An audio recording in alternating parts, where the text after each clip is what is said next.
So there is one more unique category of people who are even worse than zombies. I mentioned earlier who are not introduced to Gita in my previous video.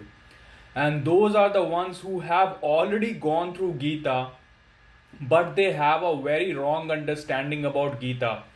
They think that they are done with Gita. Going through it once from any source, I mean, there would be like thousands of versions, and just going through it once from a single version, and for them, Gita is over. And now, after whatever they understood as per their level, they understood and then they continued with their lives like nothing happened. Oh, we are done with Gita. We are now satisfied that we are finished. Do you think it's so easy? Just like that, right? Not at all, guys. You are under a very wrong impression. First, you have to find which source is right among all. At least find the best among all. Because the best version will be your own. And only then you can understand Gita. After that, Gita must become a practical part and parcel of your life. It's not just a theoretical thing. It is the most complex idiom to solve. The final test of life. There are many other sources available. I'm not saying they are wrong. They are good, but not the final destination. Don't just stop right there. Have a curiosity to know more. So, my declarations for Gita are that it is the prime source of everything with full minus Z2 plus Z knowledge, and nothing is missing in it. It tells you about all the religions as well as anti religions, including science, technology. I mean, all the fields of life. It's a super university. It has more information than any other source. It is the highest knowledge. The final destination. It must be taught before anything else, and only then other sources will make sense to you.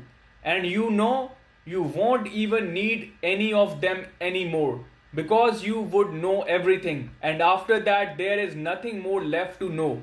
That's it, the end. So, so I would explain it via Akshay Kumar dialogue. Tu samjha, and then you will all say हाँ, and then my reply will be नहीं तू समझा नहीं रे. But don't worry, and now I will switch to Shah Rukh Khan's way. देख लो इधर तो एक बार मैं हूं ना, खामोश क्यों हो, जो भी कहना हो कहो, तुमको मिलेगा उतना प्यार मैं हूं ना, सेंटा हूं मैं क्लॉस, सब करूंगा पूरा मैं. Let's continue with Gita. Unmanifest, somewhere hidden, somewhere in the gap, buried in the existence. It gets lost. What Krishna is saying that you are not the one who has appeared. That which has remained unmanifested is you. And what is unmanifested is very big. And what has appeared is just an end. Arjun, such ends have appeared many times. Such ends will continue to appear many times, will continue to happen. But that which is unmanifested is infinite. That which is unmanifested is eternal. That which is unmanifested is infinite. It never pays off. Even after all the manifestations, it remains being untouched. Certainly, if it is not expressed, then we will not be able to recognize it through our senses. We will not be able to recognize it through the senses because the senses only catch the expression. But we are not the senses only. And if we learn the art of going within the senses, then that which is not expressed is also caught. That too is recognized. That too is seen. That too is heard. That too at some deep level of the heart is touched. Expression is not the necessity of existence. Expression is the game of existence. Shape is not a necessity of existence. Shape is a game of existence. That's why Krishna calls the world and life nothing more than a play. And Leela, means that someone has come on the stage, has come in the form of Rama. It's just a body in shape. Someone has come in the form of Ravana. He is just a figure. He is standing with a bow and arrow to fight. That is a figure. After a while, they will gossip behind the scenes and forget Sita. The quarrel will be stopped. They will drink tea sitting in the green room. Whatever Krishna is saying, he is talking about the green room. Whatever Arjuna is saying, he is speaking about the stage. But what has appeared on the stage is just a form. It is just an acting. It is just a figure. And there can be existence without form. But there cannot be form without existence. As I said, there cannot be a wave without an ocean. There cannot be an ocean without a wave. There can be an ocean without a wave. When Rama and Ravana go behind the curtain and start chatting and drinking tea, then where will the figures of Rama and Ravana that were made disappear? They will not present in the first go. They were waves, they were just shapes which cannot exist if there is no life behind them. The form changes, the shape changes, the acting changes, but not the actor, not the one standing behind. That is unchangeable. Krishna is talking about him only.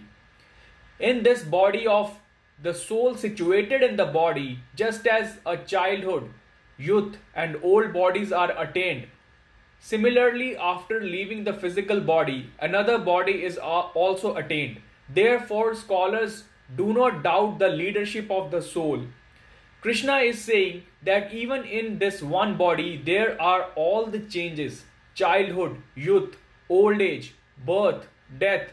Just as in this one body there is nothing stable, as in this one body also everything is unstable.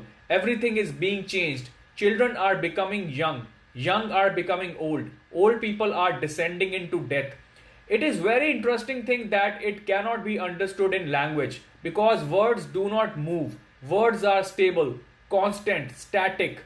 Since words are stagnant in language, language does a great disservice to life. So it does a very disservice to life. Nothing is stable in life. When we attain stagnant words to non-stagnant life, we make a big mistake. We say this is a child. A child says something wrong. The child is never in the state of being. The child is in the state of being all the time. The child is happening. It should be said that a child is happening. We say he is old. We said the wrong thing. No one grows old in a state of being. He is in a state of getting old. Everything is happening. There is nothing in the state of is. So we say is wrong all the time. Everything is in the state of becoming. We say it is a river. What wrong thing to say? Could there be a river which is in the state of is? No. River means what is flowing is happening. All the words are stable and nothing is stable anywhere in life.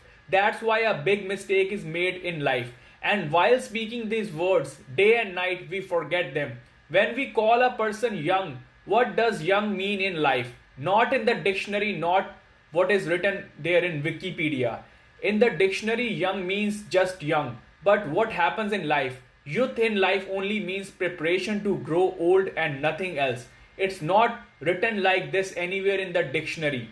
In the dictionary, old means old. Getting old in life means getting ready to die. And the preparation is not such that whatever has happened but is happening, is always happening and keeps on happening. Krishna is saying, Arjuna, even in this life, things do not stand still. Even in this life, the figures, the bodies you are seeing, yesterday they were children, then they grew young to become finally old.